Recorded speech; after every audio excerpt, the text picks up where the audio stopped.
Então, vamos lá. Boa tarde. Acho que está gravando tudo direitinho. Vamos iniciar falando sobre os tipos de inteligência.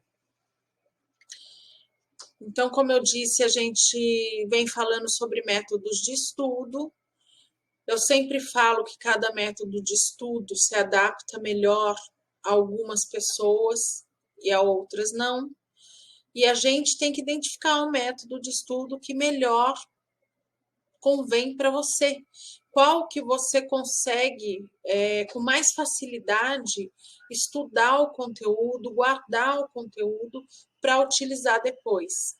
E eu acho que esses tipos de inteligência é um assunto que vai complementar bastante os métodos de estudo, porque já que cada um se adapta a um método de estudo, a gente trazendo os tipos de inteligência, sabendo que existem vários tipos de inteligência, então de repente fica fácil de entender por que um método é melhor para você ou não, né? Então vamos iniciar aqui.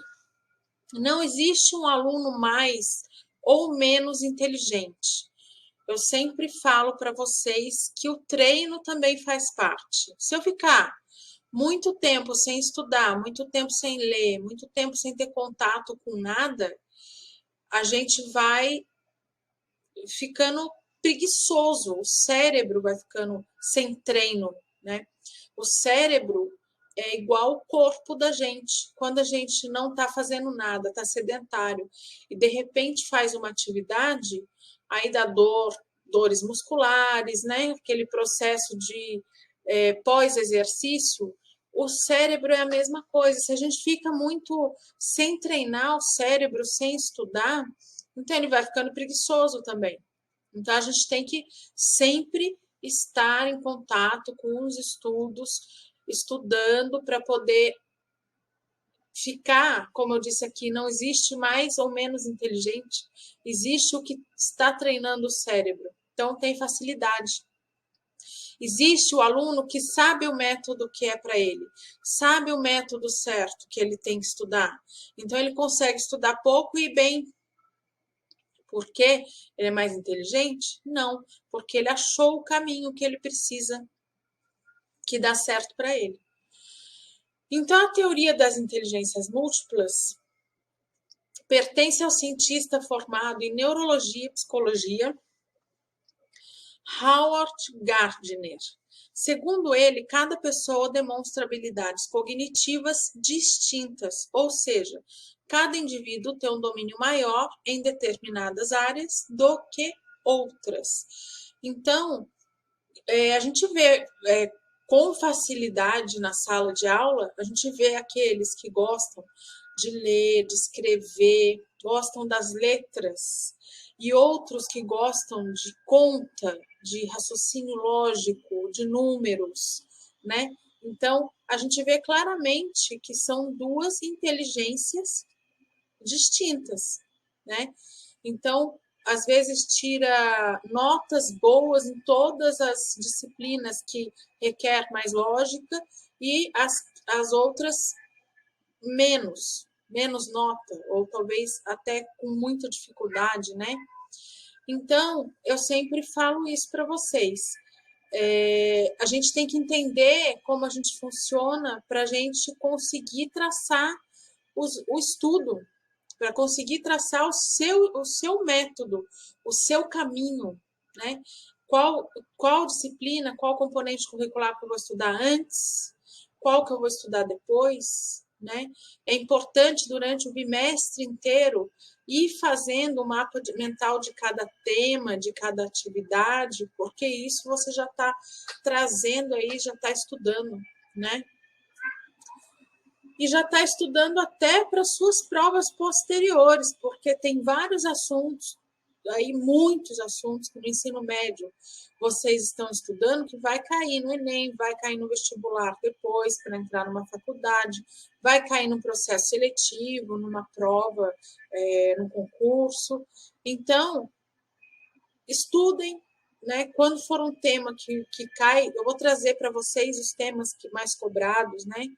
E quando for um tema que cai muito, especialmente, aproveita aquele momento que você está no ensino médio, já estudando aquilo, para prestar bastante atenção, para aproveitar aquele professor que está ali, né, que sabe sobre aquilo que está falando, para se aprofundar, pega aquele assunto, traça um método de estudo em cima daquele assunto para você ter depois ou um resumo, um mapa mental, um fichamento, algum dos que eu trouxe aqui, para você ter acesso, antes de estudar para um Enem ou para um vestibular, você ter aquilo tudo ali já, você já tem os conteúdos ali.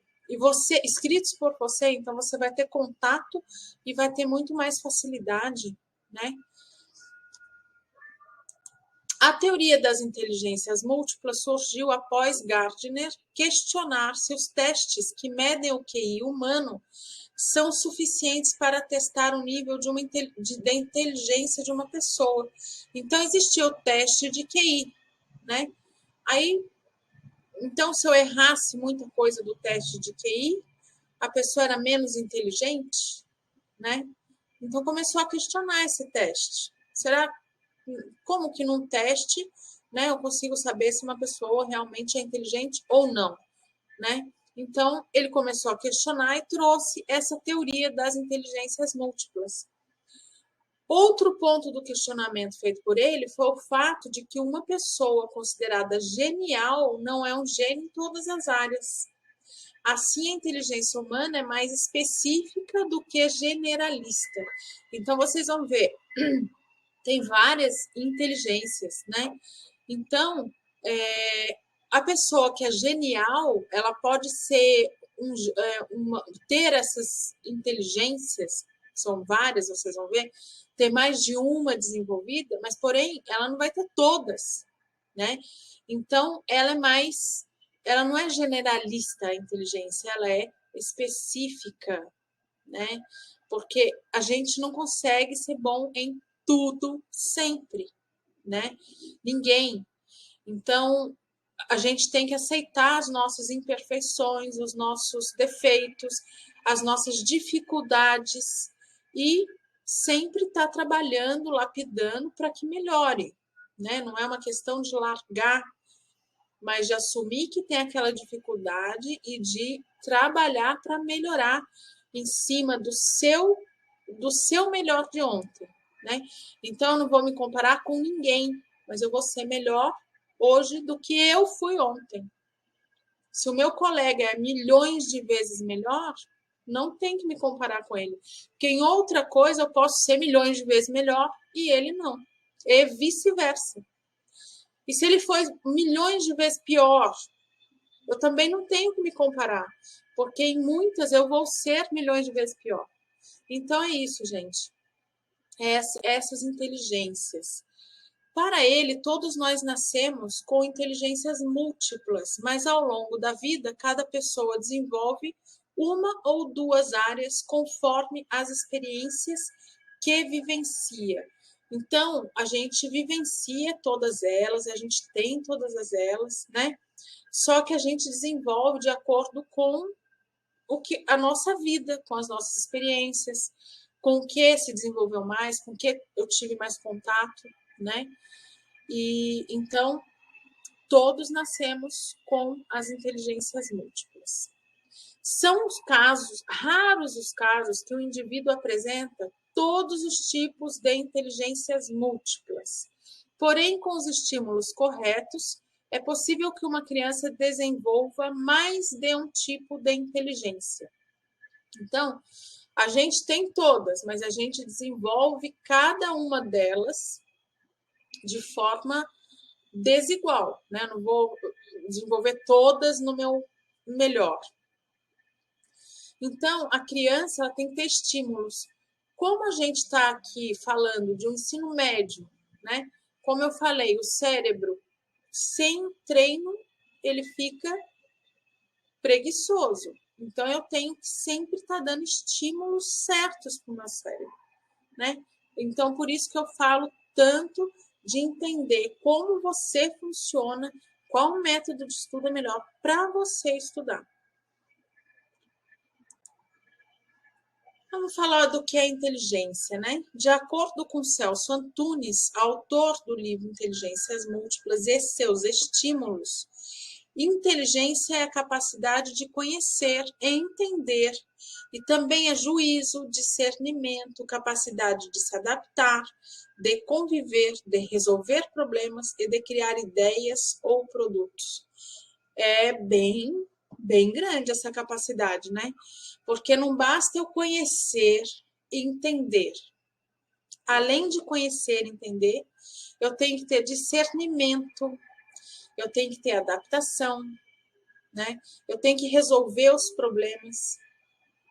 Então, criar ideias ou produtos. Então, olha quanta é tudo, né, inteligência, porque ela não se limita em apenas eu saber, eu conhecer, entender, mas sim ali a gente fala uma certa ação, um discernimento na sua ação, né?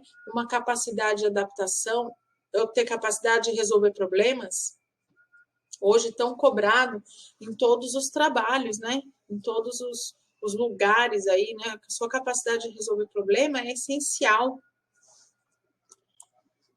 Os estudiosos afirmam que as pessoas fazem as mais variadas combinações de inteligências, e esse é, inclusive, um dos fatores que nos faz diferentes uns dos outros. Mas é essencial que cada um reconheça e estimule todas as suas inteligências. Então, se existem várias inteligências, pessoas aí diferentes umas das outras em tudo, né? Na nossa impressão digital, cada uma, cada um tem o seu corpo, tem a sua vida, tem a sua cabeça, tem a sua memória, é tudo um individual, é tudo só você. Mas você tem variadas combinações de inteligências, que são várias, e as variações são aí infinitas, né? Porque a gente pode ter estímulos de todos os tipos, desenvolvendo algumas e outras não. Então, é essencial que a gente reconheça a inteligência, principalmente eu falo inteligência que eu tenho um pouco menos, que eu tenho mais dificuldade, porque é nela que eu tenho que treinar um pouquinho mais. Aquela que eu tenho facilidade, às vezes eu consigo tirar uma nota ótima numa prova sem ter me matado de estudar. E aquela que eu tenho dificuldade é a que eu vou estudar mais, é a que eu vou alimentar ali o meu cérebro de informações, né, treinar para que eu estimule essa inteligência, né? Após diversas pesquisas e testes, Gardner chegou à conclusão de que existem 9 tipos de inteligências. Então, vamos começar da primeira aqui. Lógica matemática. A lógica faz parte das inteligências múltiplas. As pessoas desse grupo têm aptidão com atividades que envolvem raciocínio lógico, cálculos e podem se desenvolver bem em áreas ligadas à programação. Aqui destacam-se os engenheiros, os matemáticos, os economistas, os profissionais de estatística e inteligência de mercado, cientistas e acadêmicos. Então, olha, lógica matemática, né? Aquele raciocínio lógico, aquele raciocínio matemático. Olha quantas áreas aqui que são de quem tem facilidade aí nessa lógica matemática, que não é difícil saber quem tem e quem não tem. Geralmente, quem tem esse raciocínio lógico, esse raciocínio matemático, sabe. E, principalmente, quem não tem, sabe mais ainda, tá? Esse raciocínio lógico-matemático, essa inteligência lógico-matemática, eu digo que, para mim, acho que é a mais difícil. Era sempre o que eu tinha que estudar mais, sempre. E eu ia bem, tirava ótimas notas, mas eu me esforçava muito para tirar aquelas notas. Já na linguística ou verbal, né, eu ia muito bem, sem esforço nenhum. Era aquela revisada, né, aquela coisa leve. Então, a gente vai identificando qual que a gente precisa mais, qual precisa menos. E daí a gente também pode ter mais facilidade no método de estudo, né? Até na faculdade que eu vou fazer, que eu vou escolher fazer, né? Sabe aquele aluno bom de papo que sabe se expressar nas apresentações das atividades? Então, ele deve fazer parte do grupo de pessoas com aptidão para a linguística. Isso significa que esse indivíduo tem facilidade para comunicação e expressão, seja escrita ou oral. Eu digo que a minha é escrita. Oral, muito difícil. Eu tenho muita dificuldade na comunicação e expressão oral. Sempre gosto mais de escrever, me expresso muito melhor escrevendo, tá? Então a gente vai se identificando, né? Conforme a gente vai entendendo essas inteligências. Conseguem analisar as informações e produzir materiais relacionados com linguagem oral e escrita, como artigos, livros, discursos. Então, são profissionais que realçam essa inteligência, por exemplo, são escritores, poetas, jornalistas, políticos, diplomatas e todos os executivos e diretores de empresas. Então, tá aqui para vocês aí as profissões, os segmentos que utilizam dessa inteligência muito, né? De repente, você aí tem muito essa inteligência, tem muita facilidade, já tem opções aqui para seguir, né? Espacial. O tipo espacial também faz parte das inteligências múltiplas. Trata-se da habilidade de realizar interpretações, ou seja, são pessoas com uma boa percepção visual e espacial. A arquitetura, design e artes visuais são exemplos de áreas nas quais são requeridas essa aptidão. Destacam-se os profissionais de xadrez, fotógrafos, publicitários, arquitetos, designers, pilotos de avião, pintores e escultores. Então, são pessoas que têm essa percepção visual, espacial, né? Imaginam uma arte, né? Um design, consegue traçar lá no seu visual, né? Antes de ser até apresentado concretamente. Então, isso é a espacial. Corporal e sinestésico. A inteligência corporal sinestésica trata-se de habilidades para controlar o próprio corpo, tendo uma boa coordenação motora e equilíbrio. As pessoas desse grupo são ótimos coreógrafos e dançarinos, além de terem entendimento sobre os limites físicos do próprio corpo, como os atletas. Então, tem a habilidade de controlar o corpo, né? Então, dança, porque tem muita coordenação, muito equilíbrio. Então, são dançarinos, coreógrafos, né? Aqui se destacam esportes, geralmente. A dança, que tem essa expressão, esses ritmos, né? Então, eu tenho que ter essa coordenação, esse equilíbrio bem desenvolvido. Tem gente que tem isso muito fácil, né? Existe ainda a capacidade de expressar sentimentos por meio do corpo. Destacam-se esse expressar sentimentos por meio do corpo. Na dança a gente vê muito isso, né? Porque a dança é um meio de linguagem, ela conversa com a gente. Destacam-se os atletas, dançarinos, atores, artistas plásticos e cirurgiões, porque as mãos, a habilidade com as mãos também entra aqui, tá? Nesse corporal sinestésico. Interpessoal. O aluno de inteligência interpessoal tem uma capacidade maior de desenvolver empatia e compreensão por outras pessoas. Então, se colocar no lugar da outra, compreender a outra pessoa, essa é uma inteligência interpessoal. Essas pessoas têm persuasão, entender emoções, sentimentos e intenções de terceiros. mesmo que elas apareçam de forma sutil. Então, elas entendem as outras pessoas, compreendem as outras pessoas, se colocam no lugar de outras pessoas. Essa é uma inteligência interpessoal. É uma inteligência, né, que a gente está precisando muito no nosso dia a dia. Pessoas assim, que se colocam no lugar do outro, compreendem as outras pessoas, compreendem o outro, né? Então, quem se destaca são os profissionais de relações públicas, psicólogos, vendas, né, terapeutas, professores, advogados, porque numa escola a gente tem que trabalhar muito essa inteligência interpessoal, né?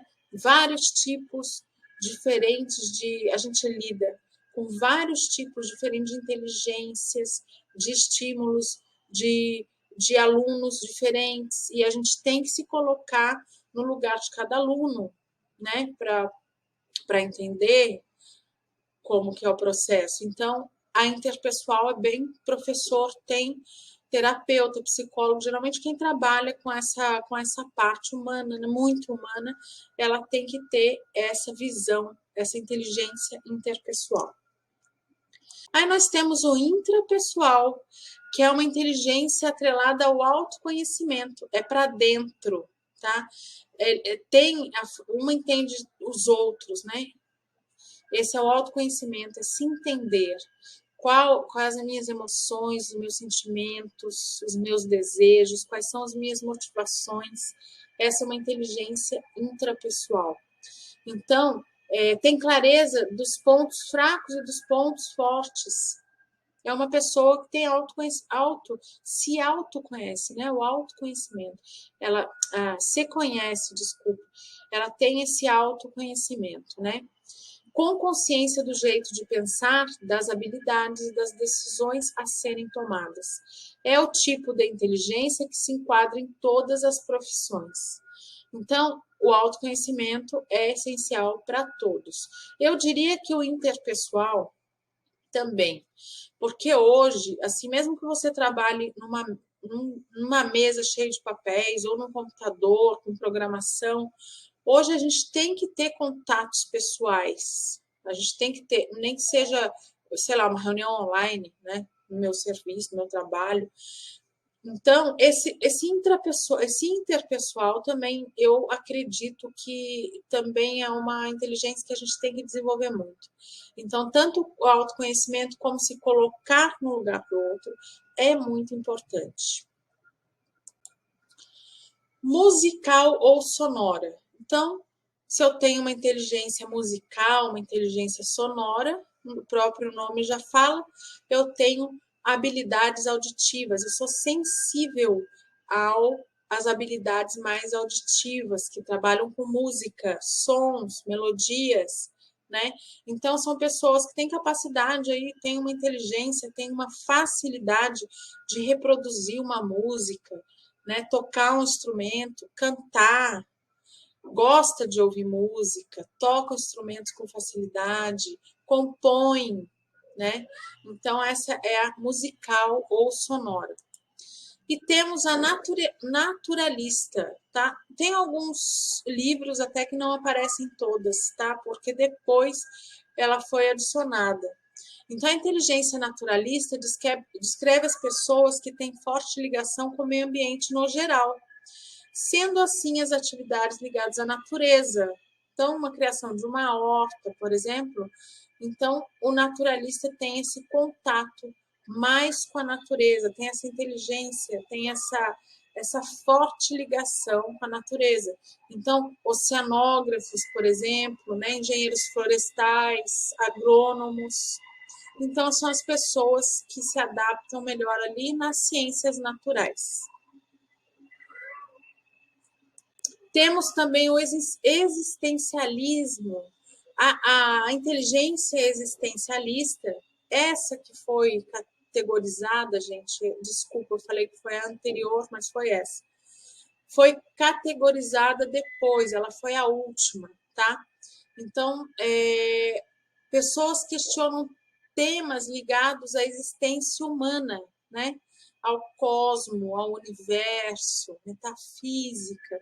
Então, já é essa inteligência existencialista. Então, gente, com todas essas inteligências aí que vocês acompanharam a explicação, a gente sempre acha que essa eu tenho mais, essa eu tenho que é menos. E sempre é assim mesmo, cada um vai ter mais uma, vai ter menos outra. Mas a gente tem que identificar que a que tenho menos, que eu tenho mais dificuldade, e é nela que eu tenho que trabalhar para ficar mais completa, né? Então, gente, identifica aí a que você tem mais dificuldade, né? E vamos trabalhar em cima dessa inteligência múltipla. E para o método de estudo, eu já vou escolher um método de estudo, lógico, dentro da que eu tenho mais facilidade, né? Se eu tenho mais facilidade com um método de estudo que eu escrevo, né? Que eu tenho mais facilidade na linguística, então esse método de estudo que eu vou ter para minha vida e para estudar, para ficar mais fácil para mim. Então, me conta aí qual que você acha que tem mais, qual que você acha que tem menos, qual que você precisa desenvolver. Então, por hoje é só. Obrigada, boa tarde. E fica aí a sementinha para pensar a respeito das inteligências múltiplas.